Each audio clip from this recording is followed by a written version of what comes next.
अब ये जानिए पीटीआई की सानिया, आपको बताएं कि पीटीआई की सानिया निश्तर सेनेट की नशस्त से मुस्ताफ़ी हो गई हैं। सानिया निश्तर ने जेनेवा में मुलाजमत इख्तियार करने के बाद इस्तीफ़ा दिया। ज़रा के मुताबिक सानिया निश्तर ने इस्तीफ़ा सेनेट सेक्रेटरीट को भिजवा दिया है, जबकि सानिया निश्तर खैबर पख्तूनख्वा से 2021 में सेनेटर मुंतखब हुई थी। पीटीआई की सानिया निश्तर सेनेट की नशस्त से मुस्ताफ़ी हो गई। सानिया निश्तर ने जेनेवा में मुलाजमत इख्तियार करने के बाद इस्तीफ़ा दिया।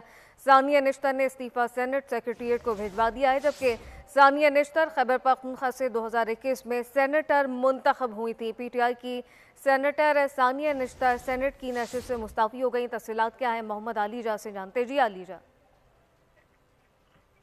देखें, पाकिस्तान तहरीक इंसाफ की सेनेटर डॉक्टर सानिया निश्तर अपनी सेनेट की नशिस्त से मुस्ताफी हो गई। सेनेटर सानिया निश्तर ने जिनेवा में बैन अवी इदारे में मुलाजमत इख्तियार करने के बायस इस्तीफा दिया है। जराये का दावा है सानिया निश्तर ने अपना इस्तीफा सेनेट सेक्रेटेरिएट को भिजवा दिया है। साबका वफाकी वजीर सानिया निश्तर खैबर पख्तूनख्वा से 2021 में सेनेटर मुंतखब हुई थी। जी मोहम्मद आलीजा, बहुत शुक्रिया।